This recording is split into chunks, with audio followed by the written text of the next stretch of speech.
Okay, Bismillah wa salatu wa salam ala Rasulullah. Thank you very much. I'm so happy to be here. I thank the Department of Arab and Islamic Civilizations for this wondrous hospitality, and especially Amina. It's been a pleasure to work with you. I'm embarrassed to speak in front of one of my former professors here at AUC, Dr. Muhammad Sarag. And I can honestly say my time here at AUC was some of the best time that I spent in terms of studies, some of the best professors, and I'm happy to answer any questions that some of you might have about what's after an MA or your studies here at AUC. This is work, and if we can ever get the PowerPoint up, I'll explain, I'll show you some images, but this is work that basically builds on, I have had kind of three major trajectories of my research. One is on Sufism and its relationship with other of the Islamic sciences in the 20th century. We field research mostly in Senegal, and I've been doing that work really since, I would say, 1997 or 1998. I have some work on 18th century Islamic revivalist movements that really concentrate in North Africa, but span into the Hijaz, and also into India, but of course sub-Saharan Africa also. And my last work that I'm coming out with more recently is work on relationships between scholars and the political establishment in the Songhai Empire. And so this is a new work that tries to kind of build on all of that, put it together a little bit, and think about this very interesting period from the late, okay, great, the 1850s. Okay, so this, I'll give you the, okay. From, say, the 1850s to the 1920s. And actually, we were, Dr. Mohammed and Sarag and I were just speaking about this period, and he was speaking about it as a period of vibrancy in relationship to Islamic law that's sort of often overlooked. I think the same could be said about, thank you. The same could be said about the West African clerisy in Western Africa of the same period, where we sort of think about, you know, the early or the late 18th century, early 19th century, the grand jihads, people like Usman Dan Fodio, you probably have heard of before, their great literary corpuses, Umar Futi Tal, and then into the 20th century with people like Sheikh Ibrahim Niasse, that I wrote a book about earlier as well. But this kind of intervening period and how they thought about bringing life or continuity to their Islamic studies curriculum, their production, in a period of immense instability is something that I wanted to shine some light on. So I'll just lay out the stakes a little bit first, and then walk you through my findings so far, or some of these preliminary insights. And so I want to say, first of all, that, you know, Uneasy Accommodations, Muslim scholars in West Africa on the eve of colonialism, this is how I'm framing it. Another idea is the jihad that never ended. The West African Islamic clerisy were caught in the midst of a revolution against perceivedly corrupt indigenous political establishment in the 19th century. What had started as an esoteric jihad against political corruption toward the end of the Songhai Empire morphed into open warfare in the wake of the transatlantic slave trade. But the discourse on jihad, the struggle against injustice and oppression, remained central to the emerging clerical communities that reached an uneasy accommodation with colonial rule. The identities of Black African Muslims have long been marginalized in the colonial archive in its inheritor, Western academic production. The long shadow of Islam Noir, or Negro Islam, which combined both Islamophobic Orientalism and anti-Black racism, constructed African Muslims simultaneously as fanatics and imbeciles. The French colonial agent Paul Marty, who produced the formative studies of Islam in Mauritania and Senegal, observed with suspicion the, quote, Marabout propaganda as a quote, hypocritical facade, which was deployed on the, quote, infantile vanity and superstition of the Negro to appropriate in one day the work of a year. Other French officials, such as Dupont and Copolani, were more hysterical, seeing in African Sufi orders, quote, the very soul of the pan-Islamic movement. Post-colonial studies of African Muslim communities remained largely beholden to these earlier framing devices, obsessing over the political posture of Muslim leaders through colonialism and decolonization, their economic resources, and Weberian, quote, charismatic authority based in the disciples' supposed mystification. Perhaps not unsurprisingly, the larger Muslim world has, since the 19th century, largely internalized the European colonial racialized silencing of African Muslim intellectual contributions. It was largely forgotten, for example, that Arab scholars were shamed for their lack of juristic knowledge in 15th century Timbuktu.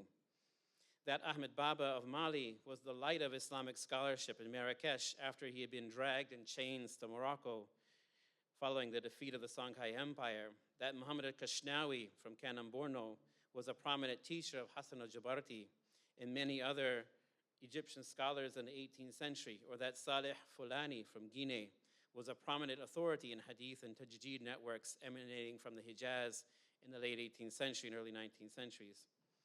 The result is that some of the great masterpieces of Arabic literature produced in West Africa, such as Umar Tal's Ramah Hizb Rahim al-Nahur Hizb Rajim, or the book of the lances of the party of the merciful God on the necks of the party of the accursed Shaitan, or the vast corpus of Sheikh Ibrahim Niyaz totaling some 75 works.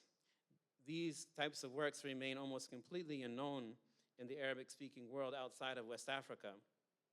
In my research on the foundations of the Tijaniya, which included a year stay in Fez, I routinely sort of argued, in other words, the state of othering is to such an extent that where there is an influence or a dialogue between Arab scholars and African scholars, it's always thought, so Sheikh Ahmad Tijani, who died in 1815, who was from himself Algeria and then buried in Fez, most Moroccans today believe that Sheikh Ahmad Tijani was actually from Senegal and not from Morocco. Such is the extent of the sort of othering of this intellectual community. There have been several scholars, who have done pioneering work in both Arabic and European languages to engage with the vibrant and enduring Islamic scholarly traditions in West Africa. Trailblazers included the likes of Aziz Batran, John Hunwick, Usman Khan. John Hunwick, I would remind you, was a professor at AUC for a little bit. Sometimes, however, the work that followed has taken on an apologetic turn. Scholars analyzing the legacies of the ancient Jahanke, it's one of the great lineages of West African scholars, the Jahanke lineage, or that of the Senegalese saint Sheikh Amadou Bamba, are often obsessed with demonstrating the peaceful and socially sensible disposition of foundational intellectuals with little more than surface-level analysis of the Arabic source base. Such accounts appear disconnected from the discursive Islamic legal tradition in Timbuktu of earlier centuries, the jihadist tracts for the 17th and 18th centuries in Nigeria and Mali, or the metaphysical meditations of Sufi writings from the 17th century to the present, found in Mauritania, Senegal, Mali, Nigeria, and beyond. West African Islamic intellectual history, seen from the outside, lacks a meta-narrative that speaks to the overall direction and purpose of scholarly articulation in the region. One might propose that such an overarching umbrella could be best characterized as an enduring jihad or struggle to successfully inscribe Islamic identity in the being of the human subject. While this was primarily a preoccupation of the, quote, greater jihad against the veils of the ego self, it was also deployed when necessary against the external challenges occasioned by unjust rulers in the Songhai Empire, the capture of Muslims in the transatlantic slave trade, civil war on the eve of colonial conquest, French and British colonial occupation, and the overreaches and conceits to absolute sovereignty of the modern nation state. So my talk today attempts to excavate West African intellectual activity in the late 19th and early 20th centuries, a period of immense instability, the movement of peoples, and the burning of libraries, a period which academics have largely ignored in terms of scholarly production. The overall purpose of this exploration is to assert the existence of sustained and profound scholarly reflection and to suggest significant continuities in the practice and discourse of jihad even during the age of colonial pacification and, quote, accommodation. And accommodation is a word derived from the French colonial experience where it was a sort of notion that we could accommodate ourselves to the presence of Muslim intellectuals, but Muslim intellectuals in turn had to basically accommodate themselves to French colonial presence in the form of sending their children to be educated in French schools. So the people that I'm going to be talking about today, I've put this list here, and so you can see some of the formative intellectuals of the period. This is not an exhaustive list by any means, but the people that I'll be talking about today would be Ma'ainain, or Muhammad Mustafa Ma'ainain from the Western Sahara. And I'll be talking about Sheikh Abdullah Niyas, who is the father of Sheikh Ibrahim Niyas that I mentioned earlier. And Khadija Taqariya, who is a Mauritanian scholar who became very well known in Nigeria and then emigrated to the Hijaz and died in Medina Munawwara. So let me get going. Okay. So Amina, how long do I have? At 2? And they want time for questions? Okay. Sure. So I have some background slides. I'm going to go through them quickly in case, but I'll keep them there. They're there in case you have any questions and I can move back. So I essentially want to click towards here. Oh, okay. I don't need that.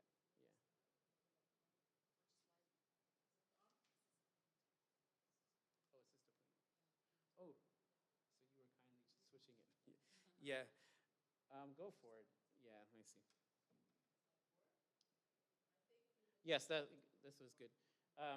So Muslim scholarship then, one of the first things to understand is that Muslim scholars today in West Africa kind of retain a large constituency and appeal that's based upon a variety of different roles that Muslim scholars played in an earlier period.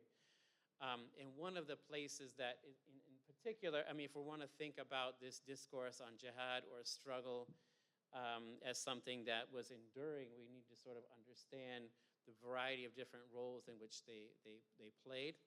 And in particular moments, Muslim scholars then, of course, agreed to a certain separation of powers in the pre-modern period in West Africa, where they were allowed to sort of retain control over their own communities. So you have these fascinating accounts, for example, of kings from the very powerful Songhai Empire who would have to enter Timbuktu after dismounting from their horse, in some cases taking off their shoes. So they had complete autonomy and control or governing of Timbuktu and other scholarly establishments through their interpretation of the Sharia. But in response, they sort of had to agree to not to interfere with political workings in other places. This started to break down essentially during the time of the transatlantic slave trade, when kings who had a sort of enslaved military force in Senegal, they were called the Chedo, they began to sort of have to pillage their own communities. Now, the transatlantic slave trade, one of the great holocausts of the world, up to 100 million people depopulated from West Africa as a result of this draconian trade. In the beginning, these were marginalized people that were sold into the slave trade, but increasingly, in order to maintain power, kings had to, in order to get muskets from the European traders who would only accept trade for weapons and rum.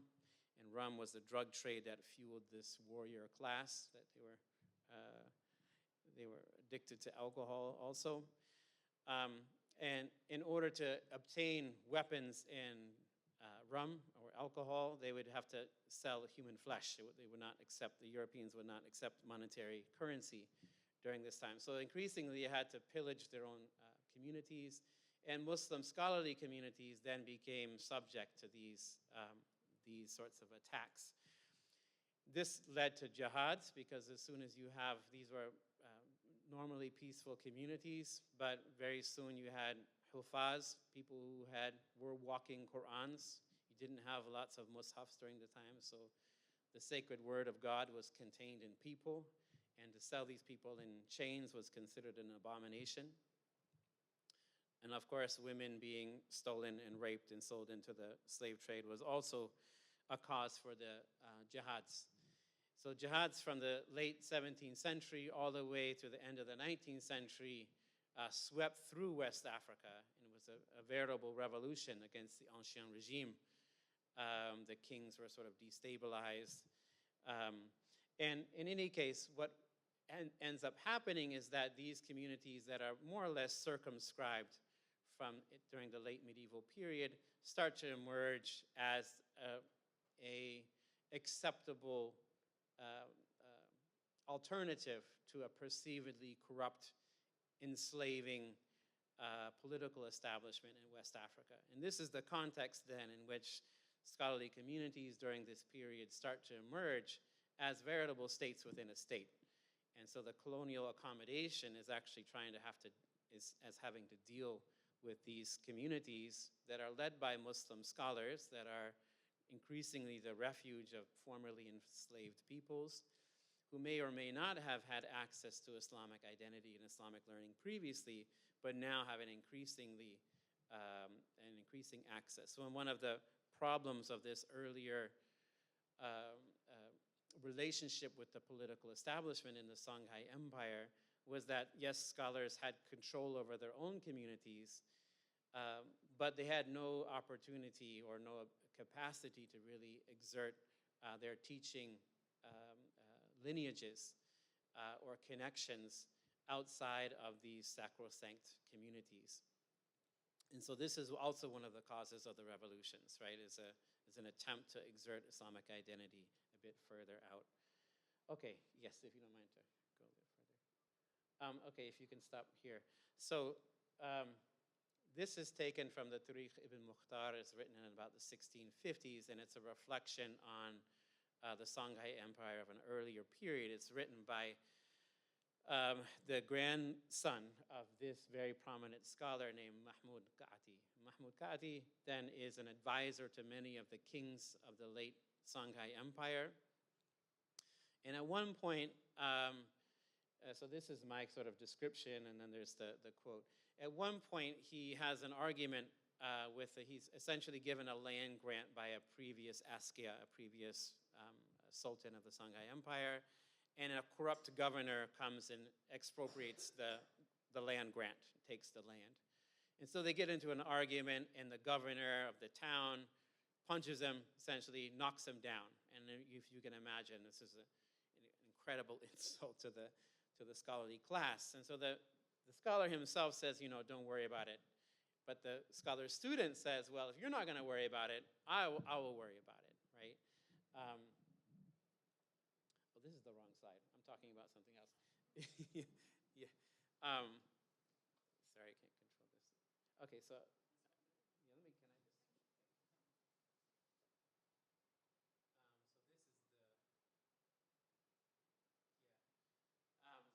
So this is the point that I wanted to make here. And essentially what we have encapsulated here is a reference to a type of a jihad that was manifested through the power of the word, the power of knowledge over the sacred word. Very interesting account, which essentially suggests that the scholars had the power to kill kings, right? And there are many examples that come through these two major chronicles of the period that talk about the rise and fall of kings due to the damning power or the healing power of scholars, right? And I want to suggest that this is a type of a jihad. It was not, the dominant rendition of scholars in a previous, the dominant characterization of scholars in this period is that they were all peaceful. And when you start to look at these accounts together with the manuscript traditions that talk very much about the types of these prayers that could be used against against unjust kings, I think you get a different sense. There's a sort of, whether you give credence to these types of things or not, there's clearly a discourse of fighting against injustice that pervades the scholarly communities, whether they're actively engaged in armed jihad or they're making jihad through their prayers, right? And the previous slide that I hope you read while I was talking was essentially about one of the Askias, one of the sultans of Songhai, who comes to the great scholarly center of Jenne, and he says, you know, I've come here to right the wrongs and to help people against anybody that's been oppressing you.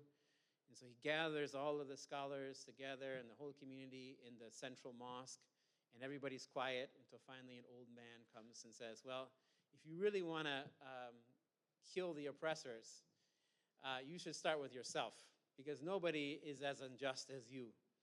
And so you clearly find this discourse where scholars are the ones that are supposed to speak truth to power in these contexts, right?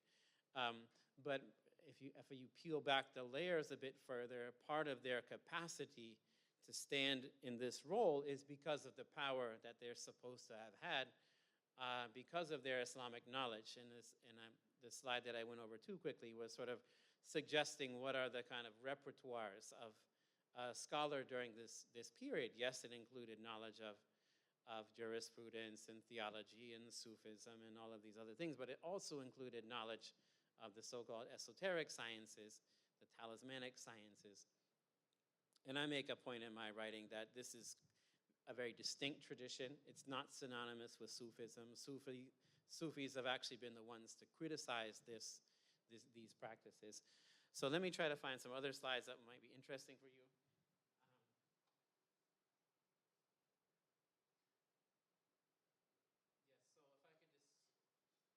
Yes, so if I could just, can you hear me okay? If I talk like this? Yeah. Okay, yeah, I can take this. All right, great. Right, so this has been really exciting, but it's one of the places that I first identified or really started to understand where this discourse may be originating. This is one of the key sources for the esoteric, I think this discourse on an esoteric jihad that is originating in West Africa. And this is one of the first extant Arabic writings that we have from West Africa. It dates from about 1450. It's called the Bustan al-Fuad wa Manafi', and we found a 70-page copy of this in the Northwestern Library, where I'm employed in, and actually in Chicago. And here, lots of times these kinds of sciences are passed down by initiation, and they're not really supposed to be talked about. So I would appreciate if you find some kind of talismanic design on some of these slides that you don't take pictures, just out of respect for what they're how they're transmitting it. But in this case, this scholar, so this is the exception, because this scholar is actually saying, I'm actually gathering all of these sciences here because I want it to benefit all Muslims. This book is about the 70 pages that we have. The first 10 are a remuneration on different, the Aqidah of Ibn Tumart. So this is the Al-Muwahidun founder that dislodged the Murabitun in North Africa. And it's a sort of Ghazalian idea of Tawheed, right, of correct theology. It then goes into some remunerations on Sufism, although there are no particular Sufi orders in Timbuktu at that time. But the last 60 pages are all different prayers that you can do with the Quran. And most of them are revolve around, well, there's two major subjects. One is about how to make men stronger in marriage. Right? Also how to make women, so there's clearly evidence that women were coming to them for certain prayers too. But by and large, these are mostly prayers about how to discipline unjust political authorities. So I want to show you some examples of that.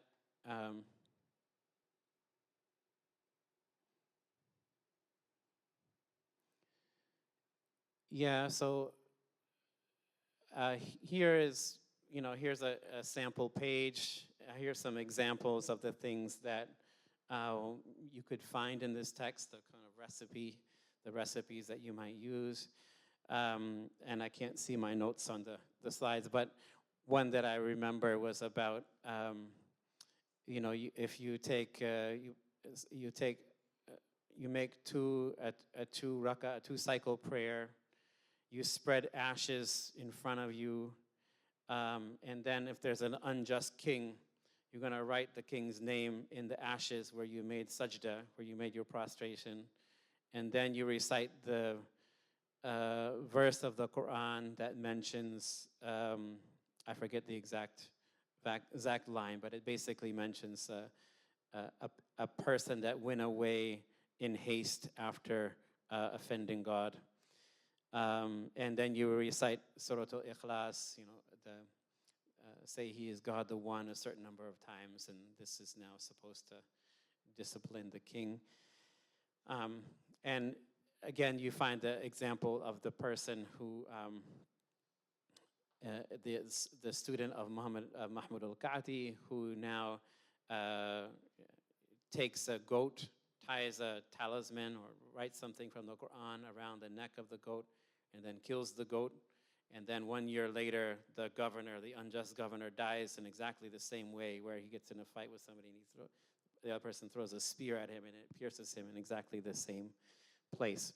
Now, all of this is sort of a background to sort of set the stage of the kind of scholarly specialization that allows you to read a discourse of jihad well into the time where colonial occupation was supposed to have defeated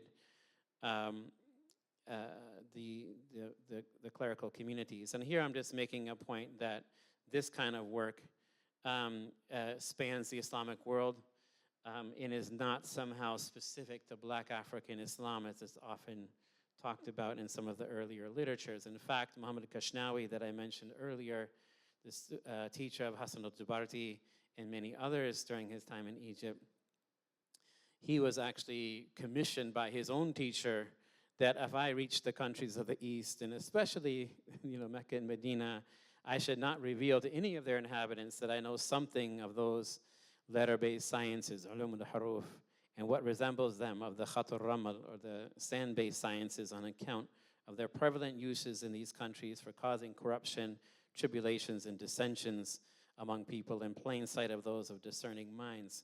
So there's an idea that actually Arabs are more prone to misusing these things than are others. But of course, this is an interesting picture. The Ashanti people of Ghana, one of the emerging states of late 18th century, early 19th century, that did end up fighting the British.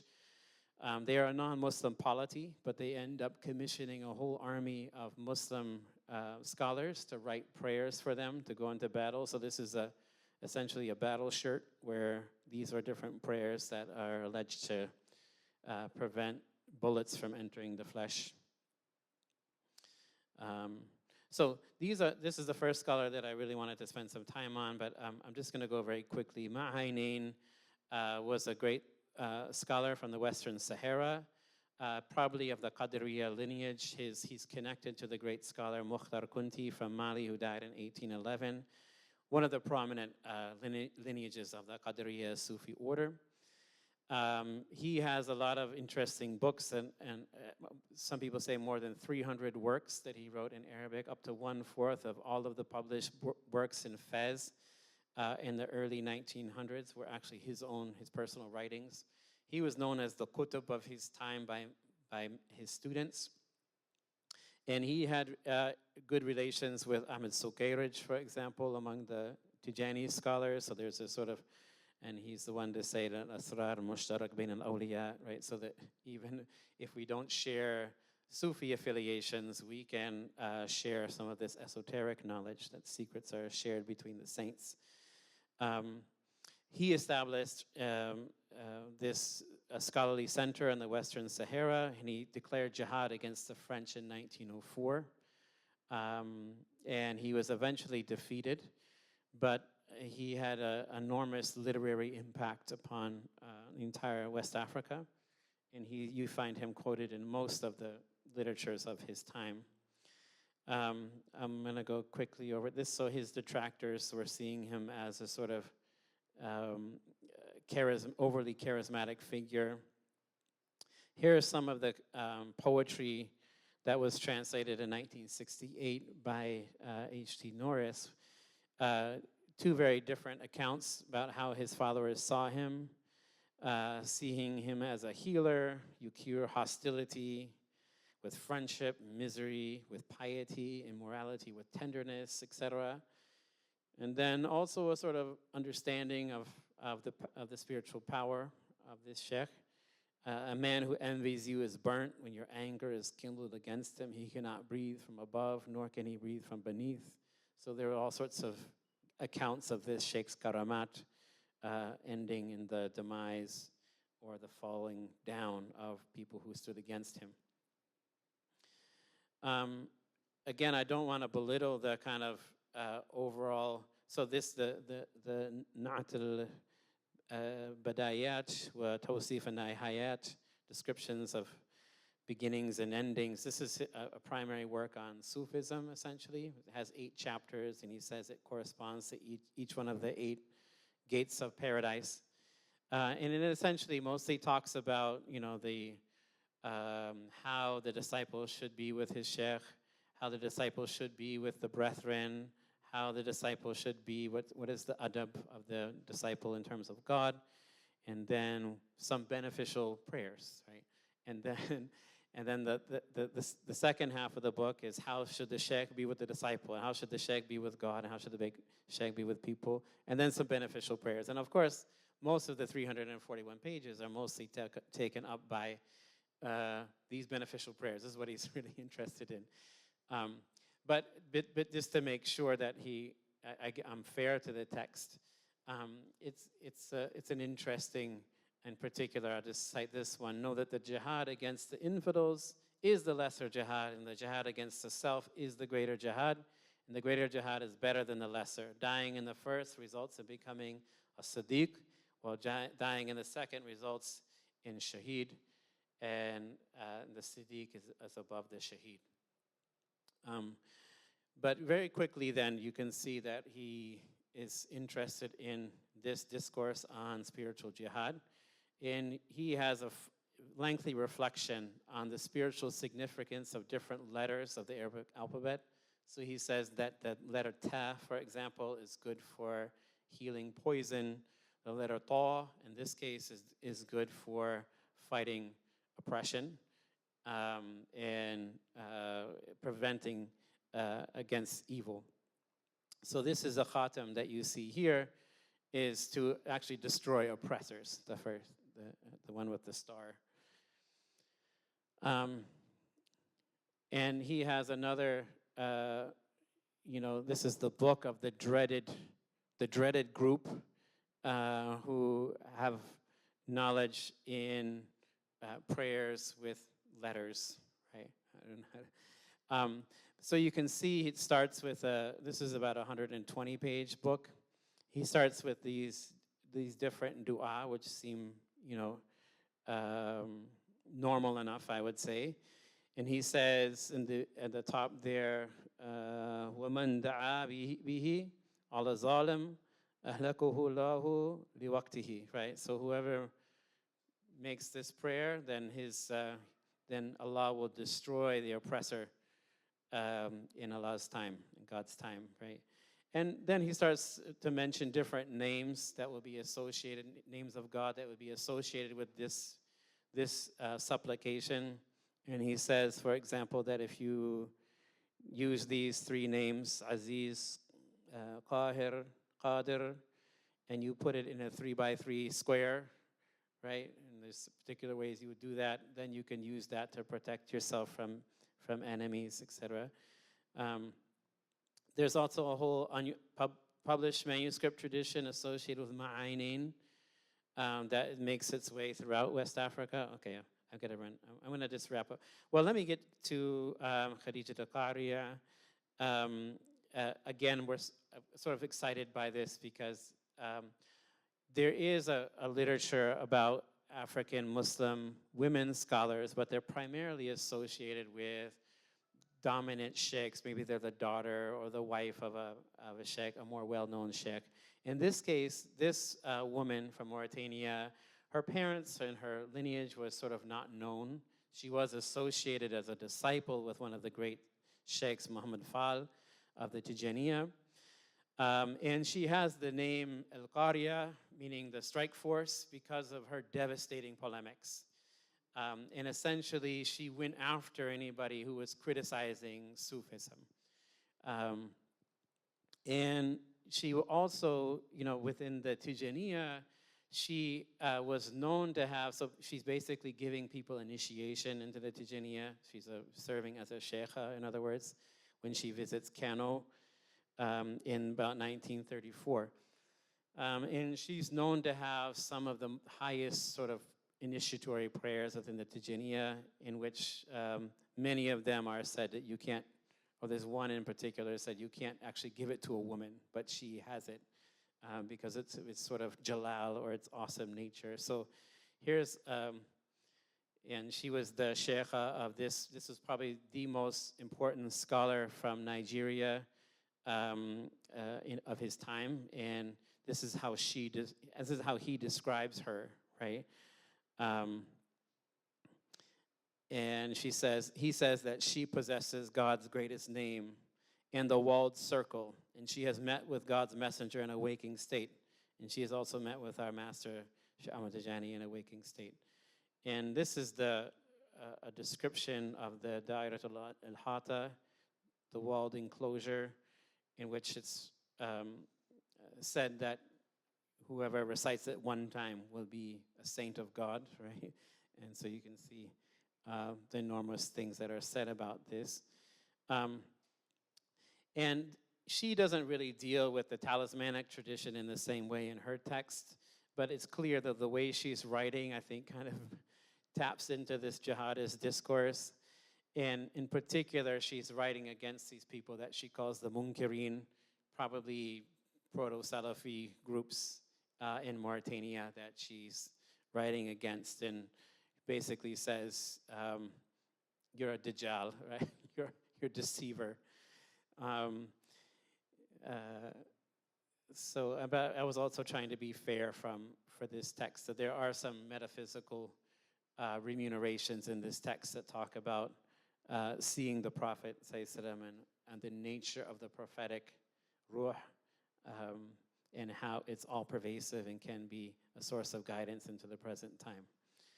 I'll just leave it with this picture because I want to give you some time to ask some questions. But here is Al-Hajj Abdullah Nias, who fought the French in armed jihad when he was a young man, and then later on withdrew from contestation with colonial occupation. And I'll just relate his one statement as a conclusion. When he came back to settle in Senegal after exile in Gambia for more than 10 years, the French asked him, "We know that you are fighting jihad against us before. What makes us trust you now?" And he said, "I am no longer fighting you because you don't have anything that I want." And they said, "Well, what do you want?" And he said, "I want my children to know what I know, meaning I will not let you take my children to the French schools," right? And so this is a sort of an articulation of almost a return to an earlier model in West Africa of being able to control my own community within this context of colonial occupation. So in conclusion, it's a sort of an enduring discourse on the struggle for maintaining the right to inscribe Muslim identities in a West African context of immense political and social instability. And it's a discourse on jihad that I think pervades all sorts of different types of knowledge disciplines, right? Not only, fatwas on jihad, for example, but the esoteric talismanic tradition also, which remains vibrant and understood to this day. Thank you very much.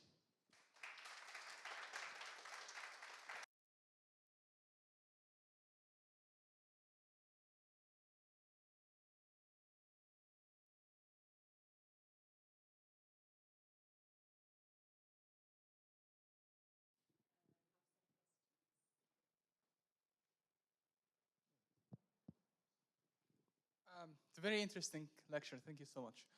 I wanted to ask, since there have been Muslim tribes and Muslim communities and non-Muslim communities. You mentioned the case of Ghana and how the non-Muslims are actually hiring Muslim scholars slash wizards that would do the magic, basically, to protect.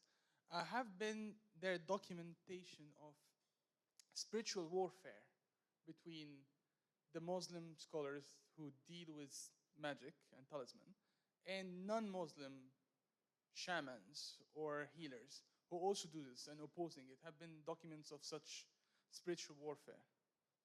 Thank you.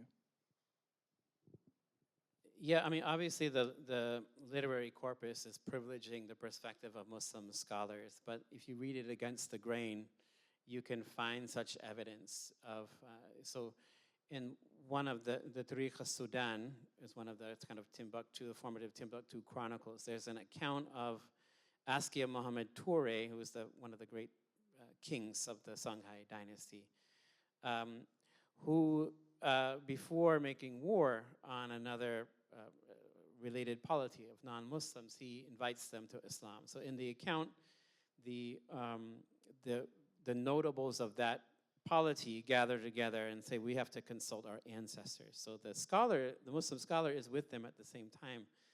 And he goes in and he said, there's this old woman, or no, man, who comes out and purports to be speaking with the voice of the ancestors.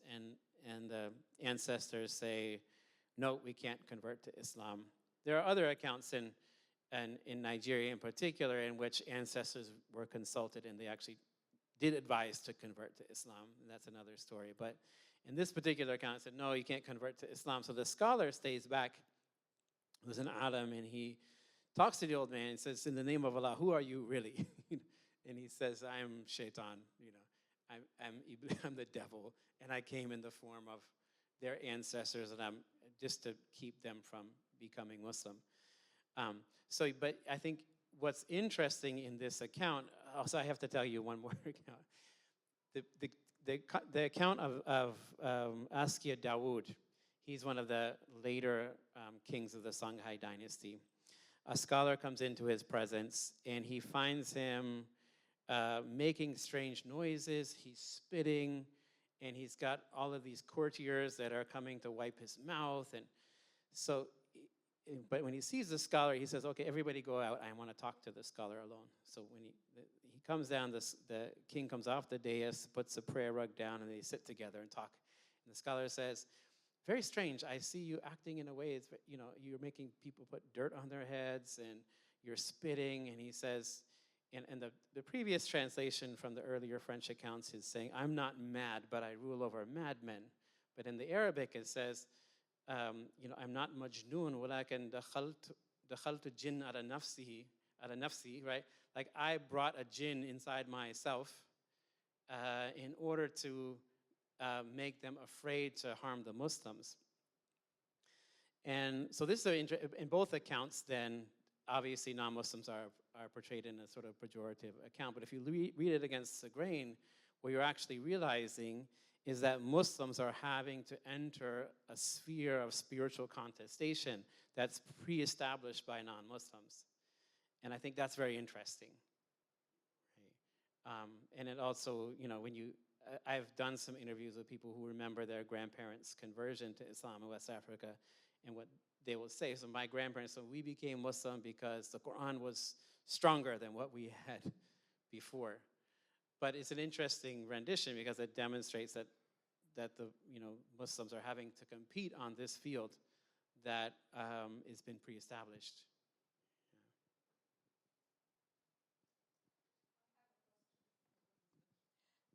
I was wondering if you can tell us a little bit about your research method, especially in terms of where do you work, where do you find sources? You've mentioned things published in Morocco, but there are also manuscripts. We know that there's a lot in private collections, for example, in different places.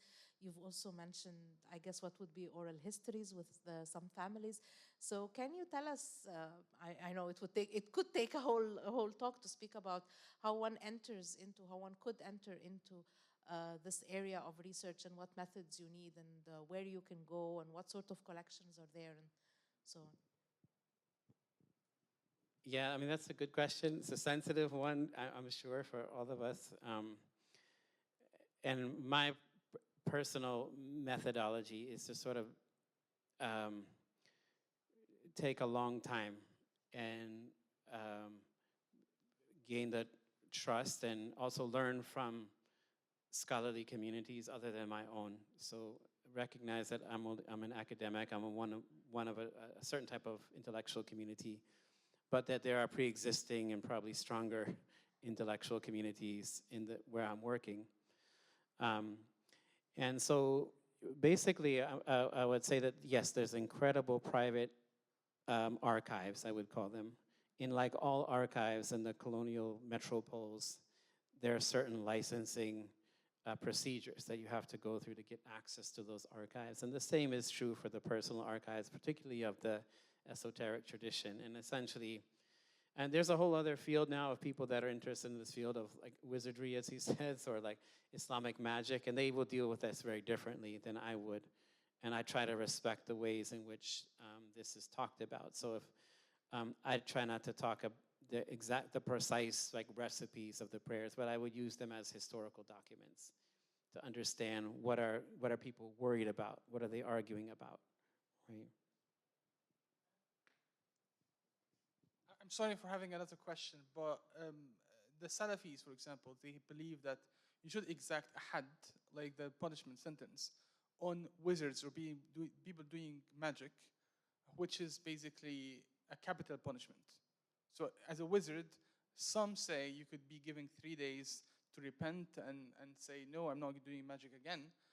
And some people say, no, you can't even repent from such sin to do magic. And in Salafi thought, there's nothing called like white magic or good magic. All magic is bad. So have there been instances of strict Muslim kings or Muslim dynasties that would empower their Salafi scholars to exact such punishment? Thank you. Yeah, I mean, this is my problem with this discourse on Islamic magic, because you have to be able to translate it. And if we're talking about sihr, then these scholars also would say, yes, sihr is haram. Sorcery is haram. So we're not doing sorcery. And despite the fact that the Salafis lump it all into one category, they would vehemently disagree, right? They would call this, no, this is ilm al-haruf. And there's a lengthy discourse from Al-Ghazali and others where they are making distinctions between what is esoteric knowledge, or things that most people don't know, but you can do with certain verses of the Quran to know things, or to understand how each letter of the Arabic alphabet is connected to one of the 28 mansions of the moon, and thereby to an angelic presence. Like, this is a well-established and developed science, which the people who practice it say this is definitively not sihr, this is something else. They might call it the science of the philosophers, right? Which they often do. That's what Al-Ghazali called it. But the fundamental distinction is that sihr, or sorcery, or magic, is something that is using najasa, it's using unclean substances. And so yes, that's different than what we're talking about here. But obviously kings were upset or unnerved by this, and were sometimes would bring in so-called proto-Salafi groups to make fatwas against the clerics and what they were doing. I think we have to thank you again very much for this talk. I know many people have class now, but it's been great having you back on campus, and I hope you'll be back again. And we're looking forward to reading this research when it's published. Thank you. Please join me in welcoming Dr. Wright and thanking him again.